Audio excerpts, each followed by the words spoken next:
নমস্কার বন্ধুরা, কেমন আছো তোমরা সবাই? আশা করছি সবাই খুব ভালো আছো। আমিও বেশ ভালো আছি, বেশ ভালোভাবেই সব কিছু চলছে।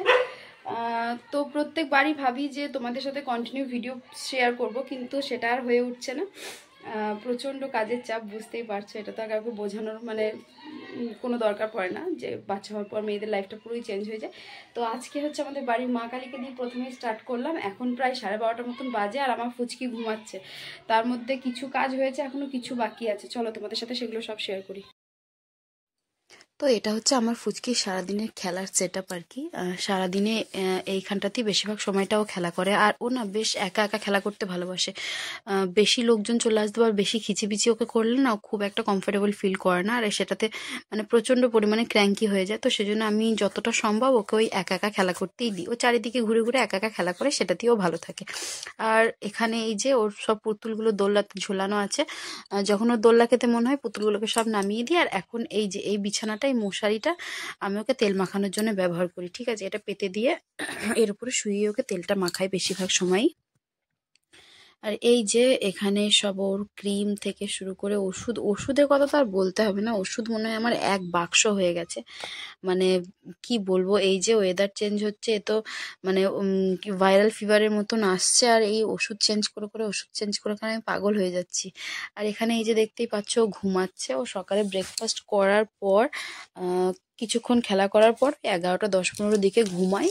ওই ঘুমটা ওর অনেকটাই হয়। এক একদিন অনেকটাও হয়, এক একদিন অল্পও হয়, এক একদিন এক এক রকম ভাবে হয় আর কি।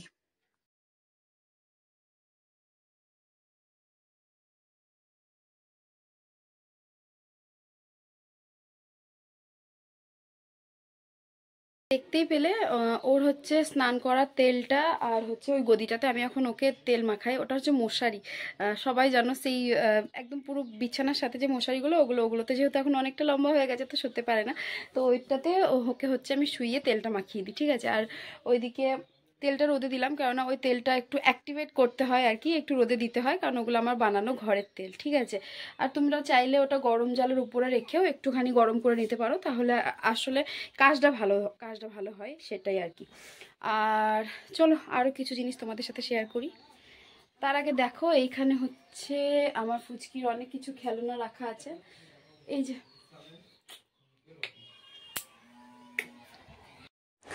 আমি প্রায় 1.5 বছর মতন আমার বাবার বাড়িতে আছি। ফুচকি হওয়ার পর থেকে আমি আমার শ্বশুরবাড়িতে মাত্র 2 মাস ছিলাম। সেটা আমার বলতে কোনো লজ্জা নেই। কেন বলি, আমি যখন এই বাড়িতে থাকি আমার মনে একটা শান্তি থাকে যে না, আমি আমার সন্তানকে নিজের মনের মতন করে, নিজের সমস্ত গুণ দিয়ে, নিজের সমস্ত শিক্ষা দিয়ে মানুষ করতে পারবো। আমি যখনই ওই বাড়িতে যাই, কেন জানি না আমার সেই রুলসগুলো আপনা আপনি চেঞ্জ হয়ে যায়। আমার মেয়েটাও যেন কেমন কথাবার্তা না শোনার মতন হয়ে যায়।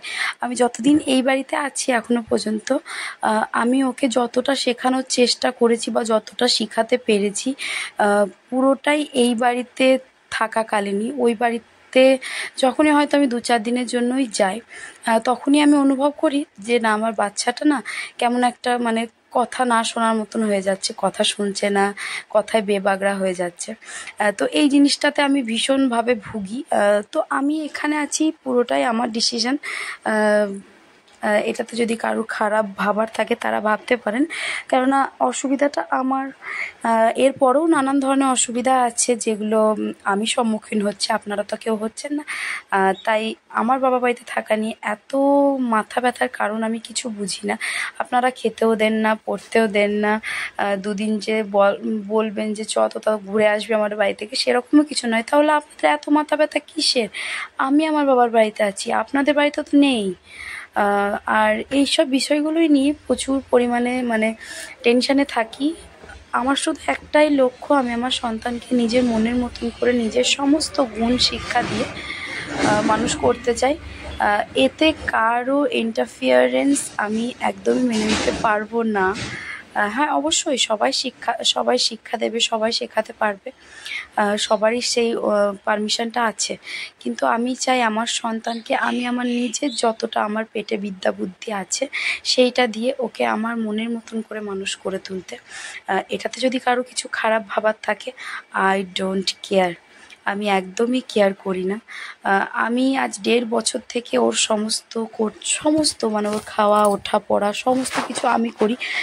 হঠাৎ করেই কেউ একজন এসে আমাকে এই বিষয়ে শিক্ষা দেবে বা জ্ঞান দেবে, এটা আমি একদমই মেনে নিতে পারবো না। হ্যাঁ, অবশ্যই সেখানে যদি আমার কোনো ভুল ত্রুটি থাকে সেটাতে তারা বলতে পারে যে এই জিনিসটা করো না বা এই জিনিসটা করিস না, কিন্তু এর থেকে বেশি কিছু না যে এই জিনিসটা করবি না, কেন করবি, কিসের জন্য করবি, এই ধরনের কোনো কথা আমি কারো কাছ থেকেই শুনতে চাই না বা শুনতে পারবও না। আরে বাবা, আমি পারবো না আমার সন্তানকে ছেড়ে থাকতে এখানে ওখানে এর ওর কাছে দিয়ে দিয়ে, সেটা আমার শ্বশুরবাড়ির লোকই হোক আর বাবার বাড়ির লোকই হোক। হ্যাঁ, 1.5 বছর যেহেতু আমি বাবার বাড়িতে আছি, তো এখানের প্রতি একটা মানে কি বলবো, আমার ছোট ভাইয়ের প্রতি আমার মায়ের প্রতি একটা মানে বিশ্বাস তৈরি হয়েছে যে না, তারা সমস্তটা যেহেতু দেখছে তো তারা সামলাতে পারবে। কিন্তু আমি শ্বশুরবাড়িতে ছেড়ে আসতে পারি না, কেননা তারা তো দেখেননি, এটা তো তাদের দোষ নেই, এটা তো তারা দেখেননি যে ও কি খায়, ও কি পরে, ও কখন কি করে, এটা তো তাদের দোষ নেই। তাই আমি সবারই কাছে ছেড়ে অতটা সিকিউর ফিল করি না যতটা আমার মা বাবার কাছে, মানে আমার মায়ের কাছে আর ভাইয়ের কাছে ছেড়ে ফিল করি।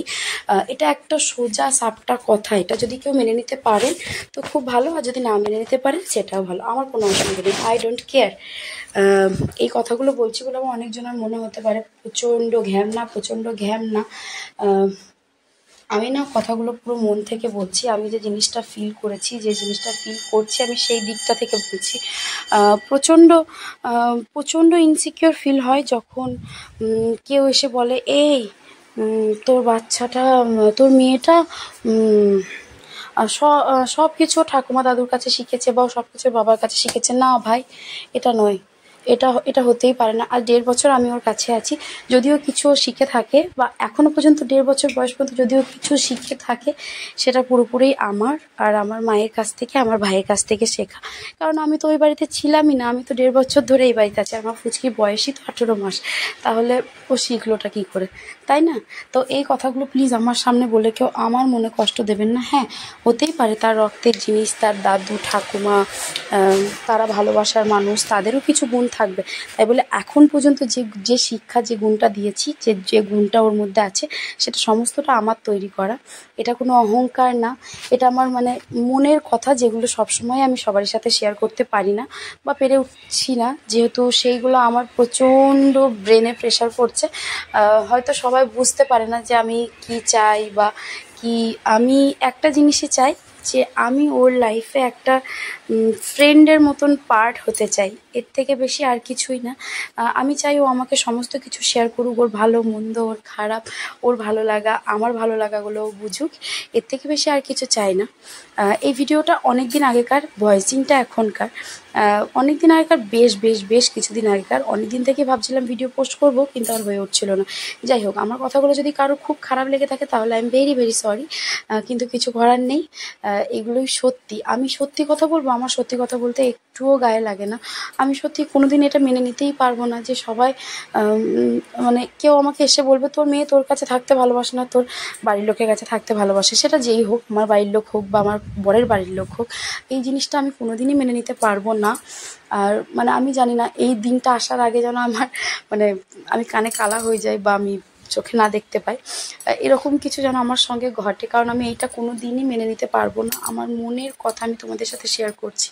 মানে মনে হয় না যে হাত দিয়ে মানে এটাতে হাত দিই, কারণ মনে হবে যেন নষ্ট হয়ে যাবে হয়তো, কিন্তু হ্যাঁ, ওকে প্রত্যেক দিনই এই বইগুলো আমি একটু করে পড়াই। কেননা হ্যাঁ, অনেকেই ভাবতে পারো বাবা মেয়েকে যেন বিদ্যান করবে, না বিদ্যান করার জন্য না, এটা একটু কালচারের জন্যই বলতে পারো। এই যে এই পাজেলটাও নেওয়া হয়েছে, যেটা এটা যদিও এখন সেরকমভাবে বুঝতে পারে না, হ্যাঁ খোলে সবকটা লাগাতে পারে না, আর কিছুদিন হয়তো গেলে বুঝতে পারবে। এখানে এই যে ব্যাগ রাখা আছে, এখানে এই যে ABCD-গুলো রাখা আছে, আর এখানে দুটো বক্স রাখা আছে, এটাও নিজে পছন্দ করে নিয়েছে, এটা আমি ওর জন্য পছন্দ করে নিয়েছিলাম। আর এখানে রাখা আছে গীতা আর হচ্ছে হনুমান চালিসা, সরি এই হাতে হাত দিয়ে ফেললাম। আর এখানে দুটো খেলাও রাখা আছে, এখানে হচ্ছে রাতের খাওয়ার জলের বোতলও রাখা আছে।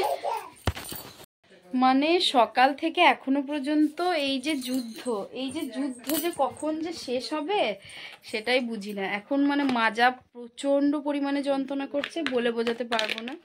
আর এই যে বলছি, তুমি বলো তো শোনা, তোমাকে কে চানি করিয়ে দেয়? মাম্মাম। আর কে খাইয়ে দেয়? আর কে জুতো পরিয়ে দেয়? মাম্মা তোমার মাম্মাম কোনটা কোনটা কোনটা কোনটা তোমার মাম্মাম দেখিয়ে দাও, আঙুল দিয়ে দেখিয়ে দাও, আঙুল দিয়ে দেখিয়ে দাও কোনটা তোমার মাম্মাম। এইটা তাই তো, মামামকে একটা হাম দাও দেখি শোনা, দেখি গালে গালে গালে গালে, ফোনে নয় আমাকে গালে গালে গালে, এইদিকে এইদিকে এইদিকে, হ্যাঁ ওটা তো জানে, এইদিকে এইদিকে আমাকে গালে একটা হাম দাও তোমার। বলছি বলে বলে দাও তুমি কি আনতে বলেছো দাদাকে ফোন করে। জুতু জুতু আনতে বলেছো। আচ্ছা, আর কালো দিদানকে কেমন করে নন করো, হাত হাত জোর করো, হাত জোর করো, হ্যাঁ দি নন করো, নন, পেটে আশীর্বাদ নাও, পেটে পেটে, হ্যাঁ পেটে পেটে নাও। আচ্ছা বেশ, টাটা করো, দেখে টাটা করো, এই দেখি মাসিমণি দেখ, ভালো আছো, ভালো আছো জিজ্ঞেস করো, খেয়েছো নাকি জিজ্ঞেস করো, বলো হাম। এবার চলো বাইরে, চলো বাইরে, চলো বাইরে।